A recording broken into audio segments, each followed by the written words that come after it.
I just recently released my score to the Small Town Monsters documentary, Terror in the Skies, and I thought it'd be fun to go through kind of a walkthrough of one of the cues for the movie. I picked this one. It's called Discovery, and it plays under the final scene of the movie. So I don't want to go too much into what happens during the scene if you haven't seen it yet. But I can talk about enough of it to kind of go through my process, how I wrote the cue, the libraries that I used, and for the sounds, and some of the lessons also that I learned while writing the score. So I thought what we'll do is start by just playing this first section. You can see there's 3 sections. First, then a B section, and then kind of the A section again a little as we kind of end the cue. So I'm just going to play, for time's sake, this first section, and then we'll go through and start explaining some of the tracks. So here we go.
Okay, so there's the first section, and if I kind of expand the MIDI tracks, you'll be able to see a little bit more of that information. So for this first section, if you're a composer like me or another musician, first thing you probably noticed is that all these crazy meter changes, and also what's up with this weird tempo situation. Why isn't it just 68? Why do you need all this extra stuff? So I felt like I should explain that real quick. I know it's super technical and kind of boring, but for those interested, so the tempo stuff for me, what I like to do is I watch a scene, and like other composers, I will kind of find the pace of the scene. Luckily, this one, it stays the same tempo throughout until we get to the second section, and then it just goes down to straight 68. But for this first part, so what I'll do is I'll find that tempo, and then I will kind of go to the first frame of the scene. Like I'll zoom way in, find the first frame, and then sometimes it'll be kind of over here. It won't be on the downbeat, and I want it to be so that the music starts right with the beginning. So then I'll just move this tempo around until it fits right with perfectly with the first part of the scene. So that's what that's all about. The actual meter changes, going from 7/4 to 3/4 all over the place.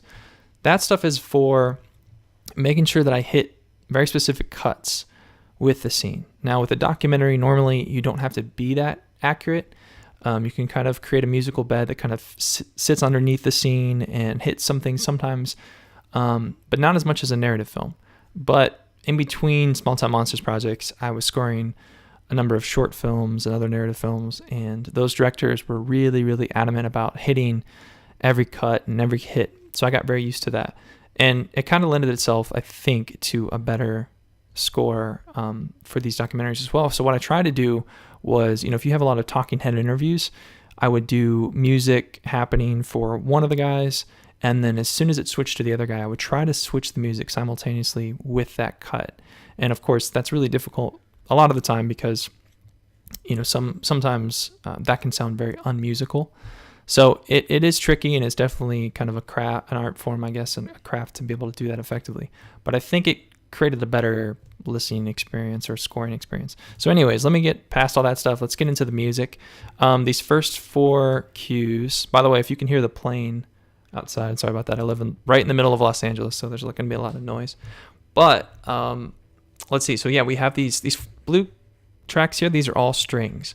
The first one here is from the Spitfire Audio Fragile String Evolutions. And what's great about this library, it really came in clutch for this score, is that it has this ability to, you just kind of lay down a chord. You can see here that I have just a few MIDI notes. But if we listen again, what it does is it has kind of realistic string sounds, just holding it, and then it'll evolve eventually. So if we listen back.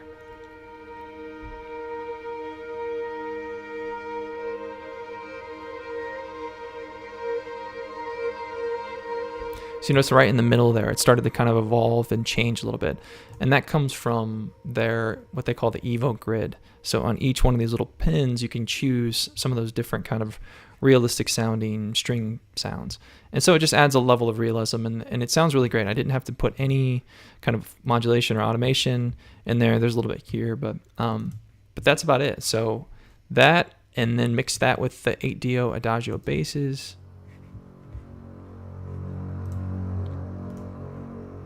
These sound really great. I don't know a lot of other composers who use the 8-Dio Adagio stuff, but their basses for me always sounded great. This dynamic articulation here sounds great for big sweeping lines. It's also really great for like later in the cue, we hear them doing chords.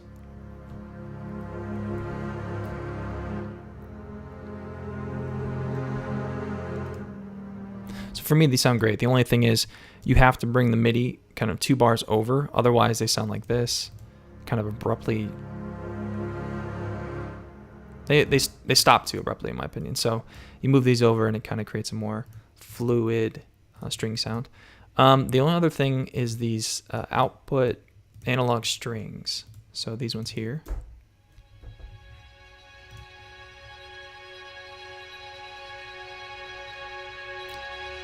This airy swell preset. Just kind of add a level of airy, fluttery feel to them. So all those together sound really good. And then the next thing is this sub bass. So you put that in there. You know, it's just strictly sub. But when you put it in with the strings, it adds another level. This I actually learned from Hans Zimmer. He talks about how there's this physical force that comes off of an orchestra when you hear it play live. And he talks about how our technology hasn't been able to capture that yet. So he'll add some sub bass in with the strings, and it kind of gives another level of feel there. So I'm using Massive, and I'm using this preset by the company Stepsonics. Just one of my favorite subs. So the next one is the Heaviosity scoring guitars. I really like this library. There's a lot of really amazing guitar ambiances that I use. So again, you're just looking at some of these ambiances here, and it's just one MIDI note.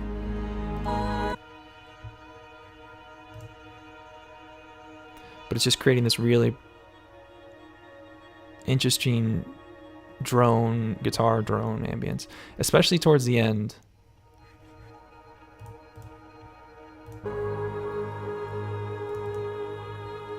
You know, that sound in particular added a lot. So it just fills in some of the frequencies and really gives it another vibe there. So that's that stuff. Then you have the cinematic boom, which is just a sub boom. And it sounds a little bit like this. So not a lot. This is a sample that I got a long time ago, but I use it in almost everything I write these days. I'm actually interested. I just watched a Christian Henson video. He co-owns Spitfire, and he was talking about how to make kind of your custom sub booms in every track that you do, so it doesn't sound the same. And I kind of want to get to that point. That's a goal of mine for sure. But for right now, I'm using these cinematic booms throughout. These just add another level of cinematic feel. They're very good for spaces like this one. Obviously, there's not one in this track, but here might be a really good place. It helps fill out kind of spaces and helps transitions move really well in film music. And then the last section here is I was looking at the end there actually. So the last section here is actually this Vocalize, which is an 8-Dio library, and I'll solo this for you.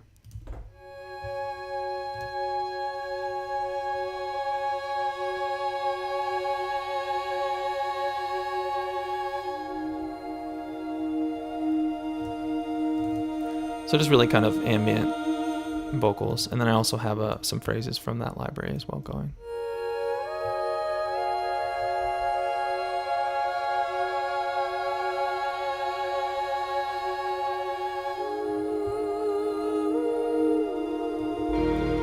So all together, you get this really kind of pretty sound, and it's really not that many tracks, which is another thing that I've kind of learned over the years I've been doing this. The less tracks, the better in a way. The more simple, the better. The more you can kind of clear out muddy frequencies. What I used to do is add tons and tons of layers and thinking that would be cooler and better or whatever. And what I found was eventually, listen through your mix, listen to, certain things on solo, kind of add one by one. Anything that doesn't add a lot to the mix, like if you mute something and you really can't notice that it's gone, just get rid of it. It's just clouding up your mix. So the next portion we have here is the B section. I'll play a little bit of this.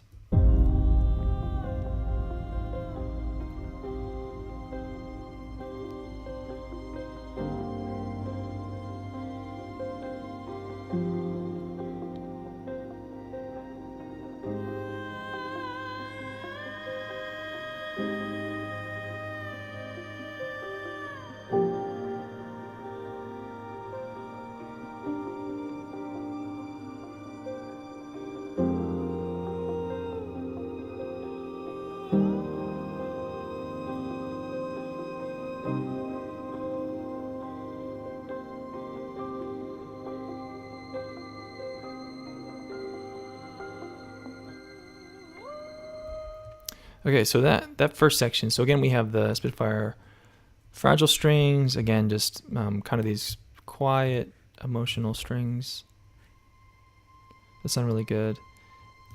Later on in the cue, in this part of the section, we have some much bigger strings, big chords.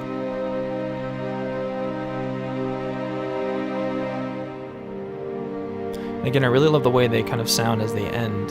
They sound really fluid and good, so I'm really feeling this library at the moment.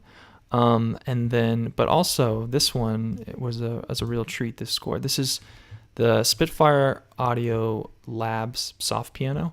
This is a free plugin you can download, and you turn the mod up, turn some of the reverb up, and without any kind of EQ or anything, here's what it sounds like.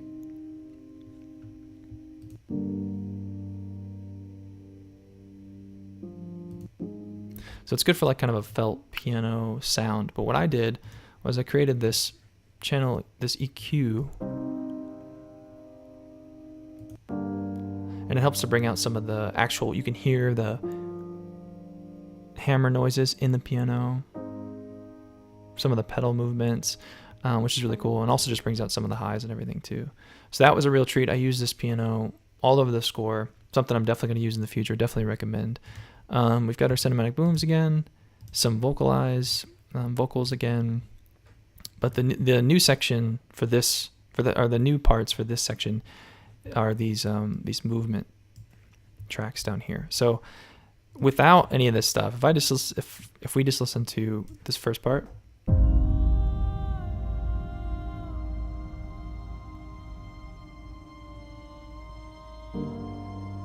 kind of very slow and not as exciting, but still has the right feel. So what I did was I added these tracks to kind of give it movement.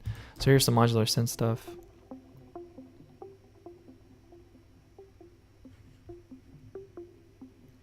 There's another one. And some guitar.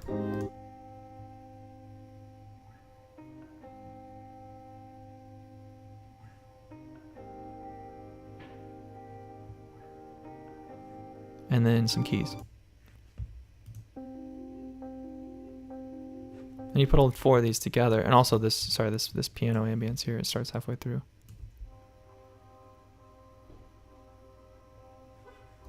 So yeah, you put all these together.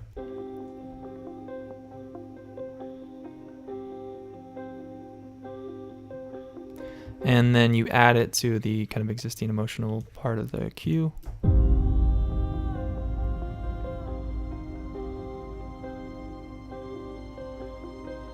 much more kind of exciting, I guess, and much more interesting a cue with kind of this. So that's another kind of lesson as well. It's like, you know, add that movement, add that ear candy for people. And then, yeah, as we get through, we have some sub bass, we got some more scoring guitars. Later, we have this down here, which is this Harmonic Ghosts from Arcade, which just adds kind of a level of just string ambience. You know, when you add this to a full kind of orchestral thing, it just gives it some space and fills it out. And then, you know, your ancillary, again, ear candy stuff, we've got risers and kind of downers and things like that we don't necessarily need to go into right now. But then, yeah, at the end, we've got this, the beginning kind of comes back, and it fills out the rest of the cue, the rest of the movie. So this plays through the rest of the movie to the very end. And again, I wish I could talk about the shots that we're looking at and that kind of thing, but if you haven't seen the movie, go check it out. You can see it on Amazon and Vimeo and all over the place. So definitely check it out. And I'm going to play you this, and then we'll end the video. If you're interested in checking out more of the score, it's on all the streaming sites, Spotify, iTunes, and all that. And then you can also purchase it, you know, Bandcamp, iTunes, whatever. And you can find out more at my website, brandondalo.com. So I'll leave you with this, playing out this last section here.